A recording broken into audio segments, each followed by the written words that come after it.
میرے عزیز دوستوں اور بزرگوں، یہ میرے لیے ایک بڑی خوشی کی بات ہے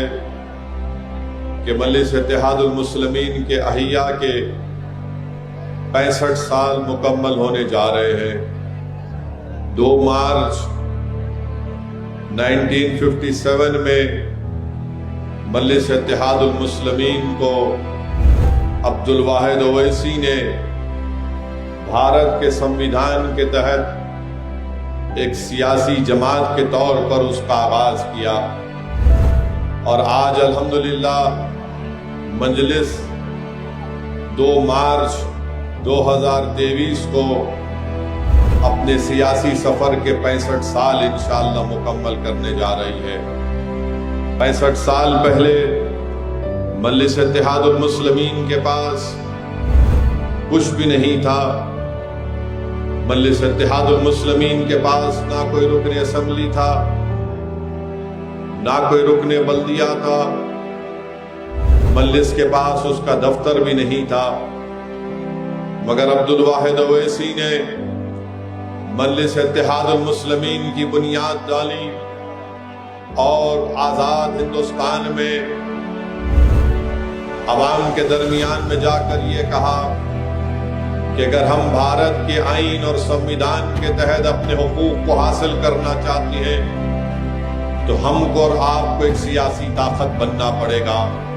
میرے عزیز دوستوں اور بزرگوں، جو ہمارے بزرگوں نے 65 سال پہلے جس جد و جہد کا آغاز کیا، مصائب اور مشکلات کا سامنا کرنا پڑا۔ عبدالواحد اویسی کو 11 مہینے جیل کی صحبتیں برداشت کرنی پڑی، تکالیف اور حکومت کے ظلم کا سامنا کرنا پڑا، بلکہ ایک ایسا وقت عبدالواحد اویسی کے گھر پر بھی آیا کہ پینے کا پانی بند کر دیا گیا تھا، بینک کے اکاؤنٹس فریز کر دیے گئے تھے،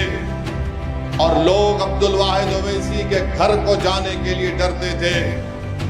65 سال پہلے جب عبدالواحد اویسی نے مجلس اتحاد المسلمین کے جلسوں کا آغاز کیا تو مجلس اتحاد المسلمین کے جلسوں میں آج جو ہزاروں کی تعداد میں آپ لوگ موجود ہیں، ان جلسوں میں صرف 2 یا 4 لوگ آتے تھے۔ جس طرح آج اتنا بڑا منچ بنایا گیا ہے، 65 سال پہلے مجلس کا منچ نہیں بنتا تھا۔ ایک دیوانہ عبدالواحد اویسی 5 لوگوں کو کھڑا کر کے 1 گھنٹہ چل چل کر تقریر کرتا تھا اور لوگوں کو بتاتا تھا کہ یاد رکھو، اپنی دین کی تاریخ کو مت بھولو،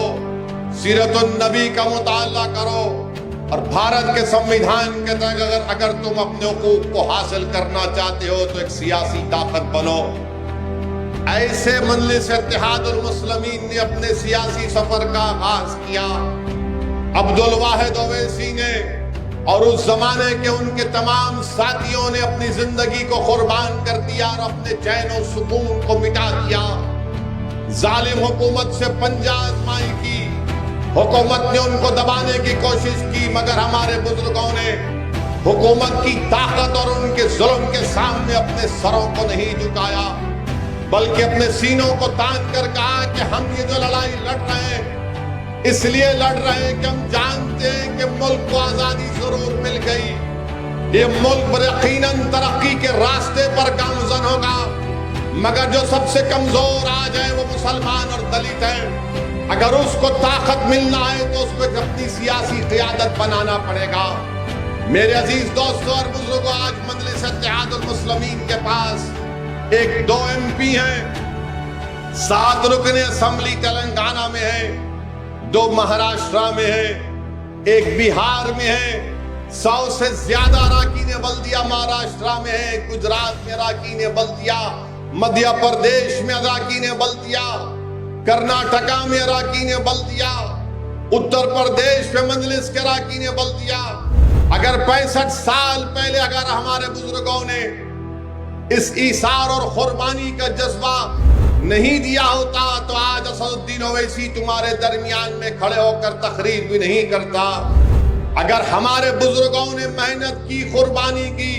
تو آج اسد الدین اویسی تمہارے درمیان میں کھڑا ہو کر تمہارے دلوں میں چھپے ہوئی تکلیف کو بے خوف ہو کر بیان کرتا ہے۔ میرے عزیز دوستوں اور بزرگوں، اسی لیے نوجوانوں جو آج تم اتنی بڑی تعداد میں آج یہاں پر کھڑے ہو، نوجوانوں تم کو میں پیغام دے رہا ہوں، یہ لڑائی اگر آج اسد الدین اویسی، امتیاز جلیل، سیف پٹھان، وارث پٹھان، فیاض خان اور اگر اختر الایمان مجلس کے ذمہ داران لڑ رہے تو نوجوانوں سنو، یہ تمہاری لڑائی ہم لڑ رہے ہیں۔ اگر میری آواز معصوم اسکول کے بچوں کو پہنچ رہی ہے تو سنو میرے بیٹے اور بیٹیوں، یہ لڑائی مجلس تمہارے مستقبل کے لیے لڑ رہی ہے۔ ہم نے اپنی جوانی کے راستے ہمارے ختم ہو گئے، اب ہم موت کے قریب جا رہے ہیں، مگر ہم اپنی زمین میں جانے سے پہلے اپنی آنکھوں کو بند ہونے سے پہلے دیکھنا چاہتے ہیں کہ بھارت کی ہر ریاست میں مجلس اتحاد المسلمین کا رکن اسمبلی اور رکن پارلیمان منتخب ہو کر جائے۔ ہماری زندگی کا مقصد یہ کی ہے ہمارے بچوں اور بیٹیوں، میرے نغیور نوجوانوں، ہماری لڑائی یہ کی ہے کہ جب تم زندگی اصل زندگی میں قدم رکھو گے تو تم ان ناانصافیوں کا سامنا نہیں کرو گے، بلکہ تم کو عزت کی نگاہوں سے تمہارے ان تمام جائز مطالبات تم کو ملیں گے۔ یہ لڑائی مجلس لڑ رہی ہے۔ اگر 65 سال پہلے ہمارے بزرگ ڈر کر بیٹھ جاتے تو یاد رکھو کیا ہوتا۔